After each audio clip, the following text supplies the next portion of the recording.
Okay. Yeah. So yes, exactly, just like what Ben shared.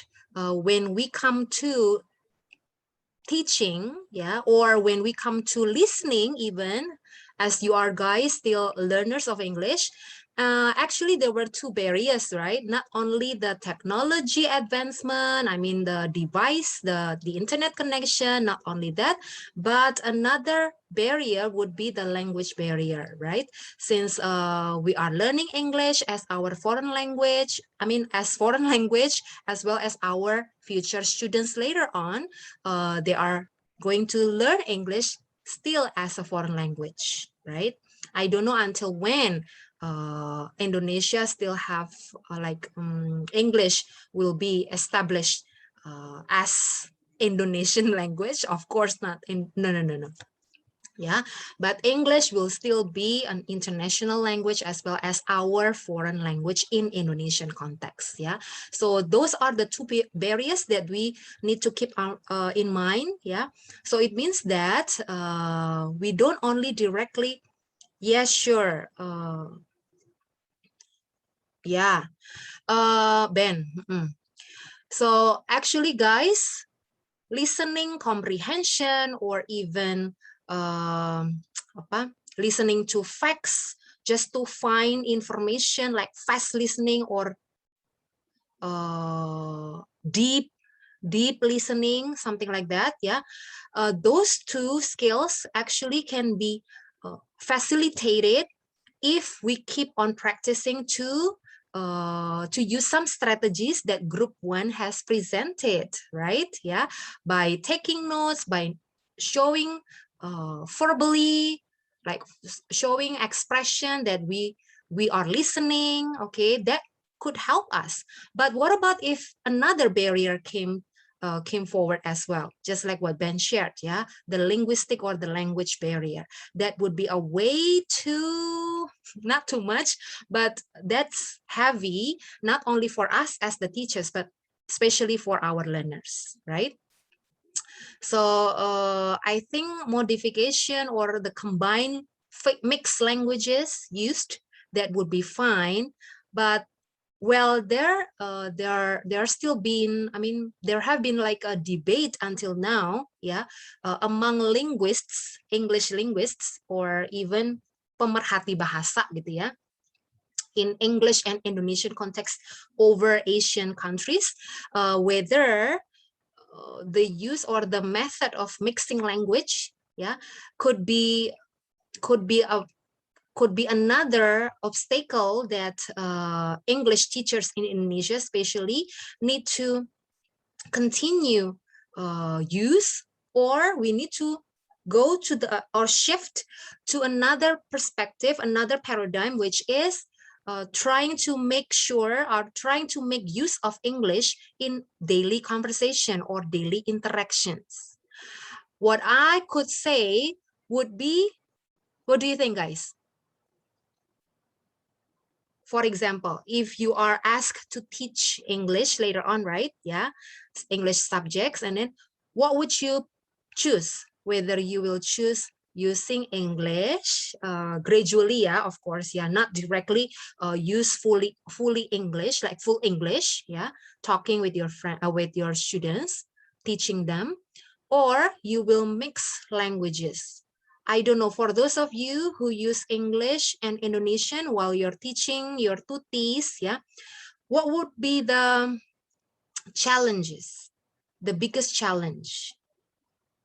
From my experience first, that would consume longer time, yeah, for me to deliver my message. It means that I need to switch languages most of the time. I need to translate what I'm going to say, right? English, Indonesian, Indonesian, English, something like that. It will take longer. Yeah. Kayak dulu guru SMA gue. Oh, mixed language juga ya. Devi ya, Devina ya. Nah, okay, that's from my experience. What about you guys? What did you experience? For those of you who also became tutors? From me, Yes? oh, wants to say first? Okay. Definitely Yes, can please. start first. Okay. So actually, I do so PKM here. I teach senior high school student, and actually, many people like English, but they don't confident to talk in English. So when I ask them, should I just use Indonesian or can I mix my language by using Indonesian and English? And they said, yes, of course, Kak, you can mix it. And I think the obstacle that I found is, yeah, the first one, it is about the time. It more longer to talk with them, but actually I think it's not really a big obstacle for me, because I also uh, can uh, can train myself to arrange my word. Before I talk in English, maybe I can say it in Indonesian, and then I translate it to English. So I think it's not a really obstacle for me, a trouble with to me, but uh, it become stronger with to me gitu, to practice my English also. So I think there is no truly obstacle when I mix my language. Okay, yeah. But can you imagine if you keep on doing it? If you keep on doing it from the beginning of the semester until the end, what will happen to your students' improvement in terms of their English skills? Okay, so Yeah. that's why there have been a debate up to this point, up to now. People still don't have like the same perception on how to use English or how to expose English to students, Indonesian students specifically, yeah, because especially also during online learning, because less interaction between teacher and students, right? And the students tend to do the assignment only based on the teacher's instruction only, and they're not doing extra miles rather than only doing specific assignments given by the teacher, and that's it, something like that, right? So there is no more extra time that they could spend to improve their English, even though they know that they are lack of confidence, they need to practice.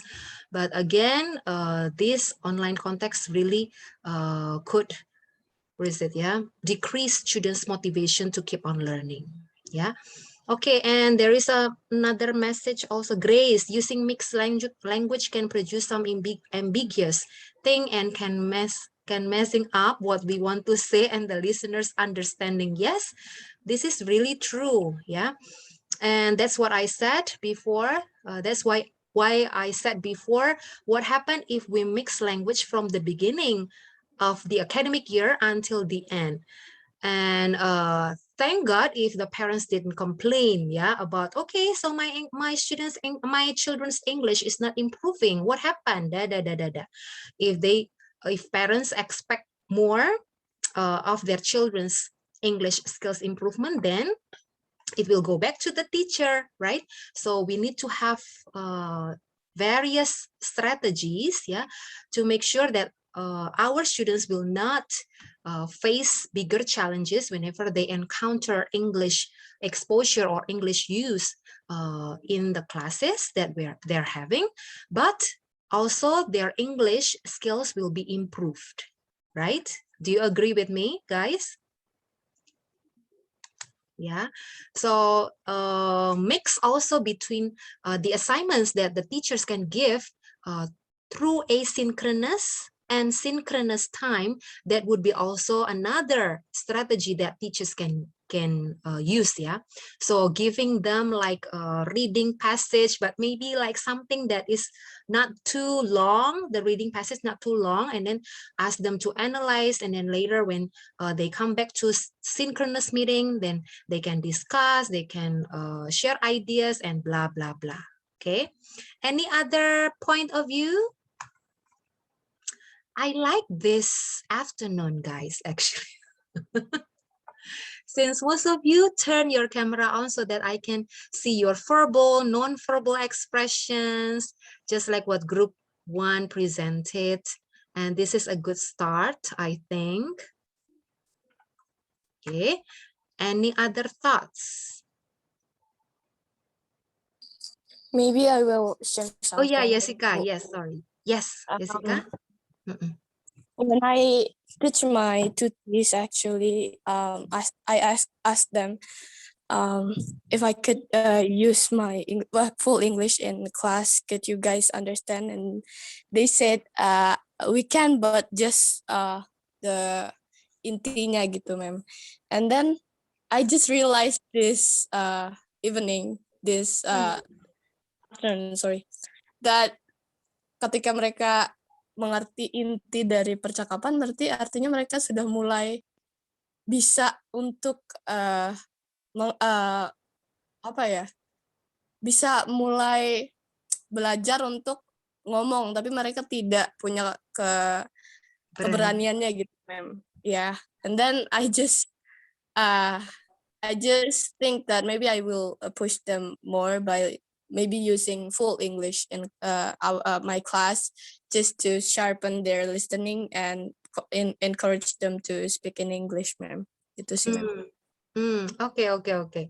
So again, yeah, this would be a dilemma for us all. I mean, especially you later on, yeah, when you teach English for your students in Indonesia.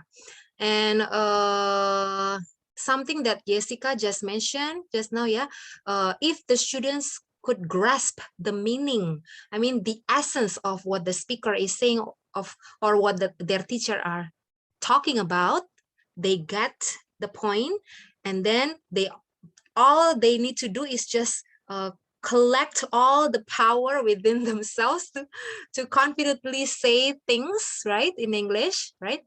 But I mean like this, I think for English teachers, since we do have, a hope, yeah, that our students will be fluent using English, speaking in English, sharing their ideas confidently in English, right?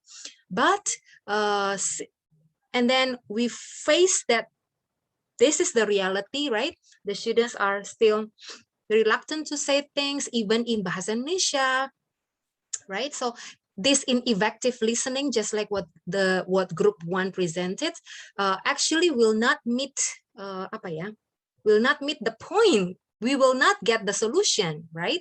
Yeah.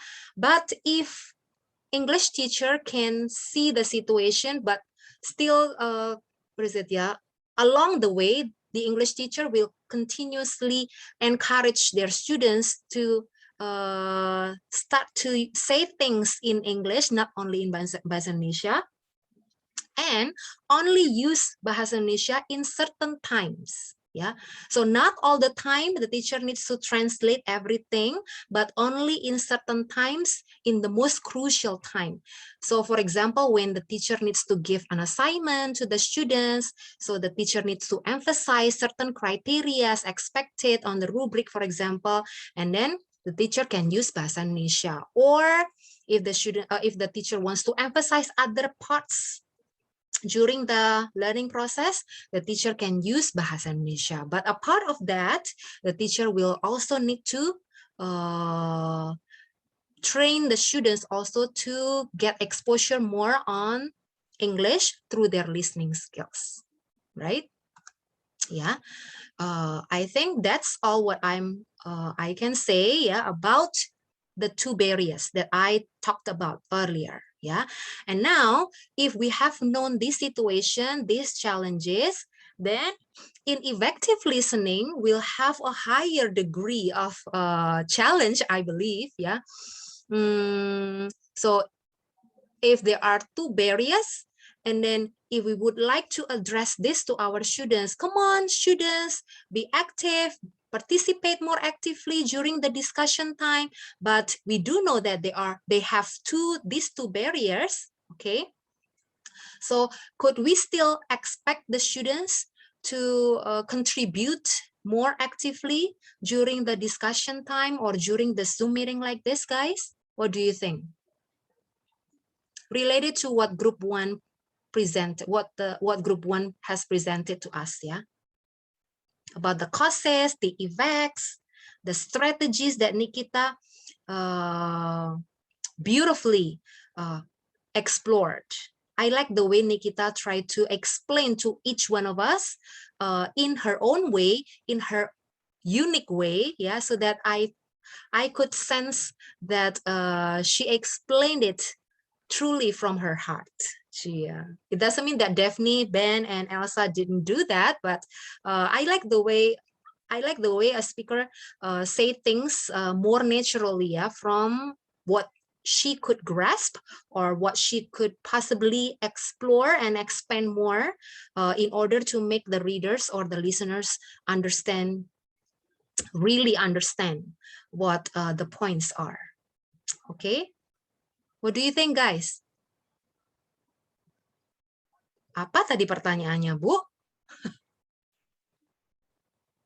Can anyone restate what I asked you? Ayo, this is testing your listening skill.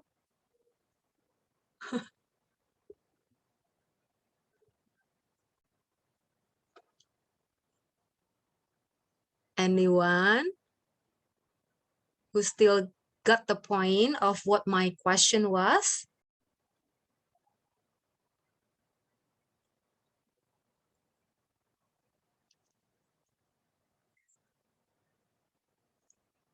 Duh, ayo, anyone? It seems that you're listening, though.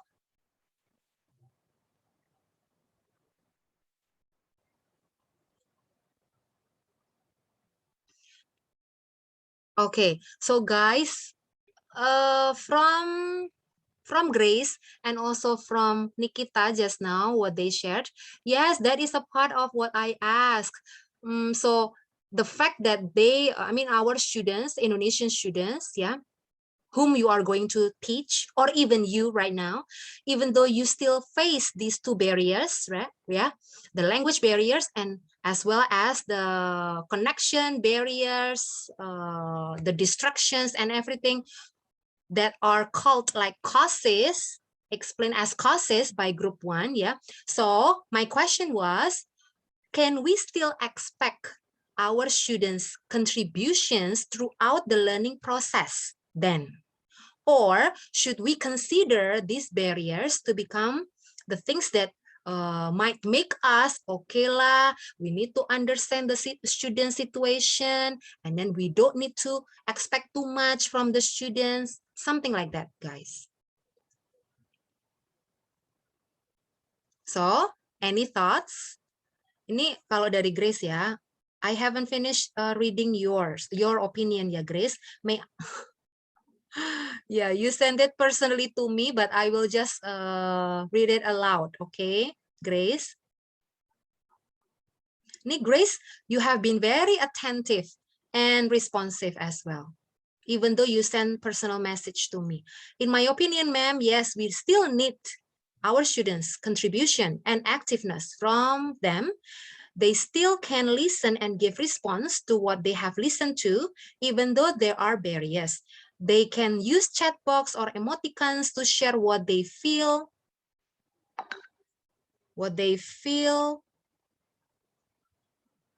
Is it until here only, Grace? Oh yeah, they feel, yeah. Yes, very good, Grace. So even if you cannot respond orally or verbally, you can still contribute non-verbally, right? By nodding your head, by clicking the emoticons, virtual reactions, anything will do, right? Just to make sure that the interaction will go and grow smoothly. Because just like what group 1 presented, that whatever you do now, you will also sow it later on. Benar ya, grup 1 ya? That's the BCW, right? That you share to us. Apa yang kita tabur, itu yang akan kita tuai. If I'm not mistaken, if I listen to your message carefully, please correct me if I'm wrong, group 1. Elsa? Was it correct, Elsa?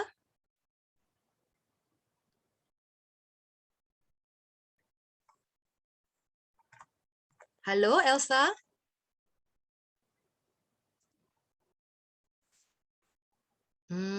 Okay, so this is not pretend listening anymore. This is someone who is not here.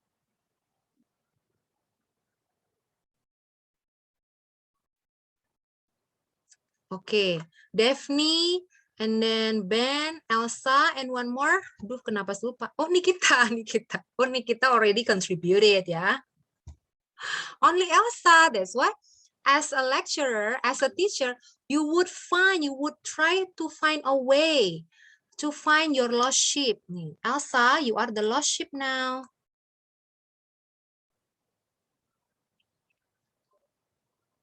Atau internet connection. If the student answered, is my bad, Bu, because the internet connection at home is very low, is very slow. So the lecturer cannot say anything more, right? That's it. That's the final answer that we cannot deny, we cannot avoid. Okay. That's not true, actually. We can find any other ways, right?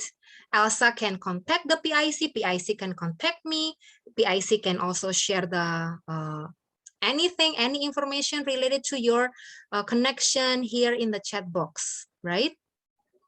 Benar nggak? Benar. But it needs to go back to your hati nurani again. Hati nurani. Not intuition though. Yeah, it goes back to your heart again as a learner, right? As a teacher to become. If you want your students later on to be active, to participate wholeheartedly while they're listening to your speech, to your lesson, you need to do it first, right now, right here, not waiting until later when you become teachers. No, because it's not me who explained that. It's not me who said that, but it's group 1 said that, right? Yes or no? That's why we need to follow what they said. No, Brian, is it because group 1 who said so and then we need to follow it? That whatever we do right now, we will also show the same thing later on in the future? Or is it because that's the word of God that we need to follow? It's the word of God. Yeah, that's the truth and that's the life, right? That God wants us to reflect on and continue improve from that point, right? Yeah. Okay. I never use more than 40 minutes, right? Rarely, I mean. And I try to know, I try to understand your quota, your internet connection situation. But again, guys, in my classes, I do hope that everyone can participate verbally, non-verbally, try your best strategies to keep on contact and keep your interaction fruitfully, yeah, with the lecturer or even with your friends. And distractions might come and go. No, that's not true. Distraction always come. They will not go if you don't decide them to go. Is that true? True. And readiness for classes that you're going to attend, that is also for you to decide. God gives you a free will, but it's your decision to make it free for yourself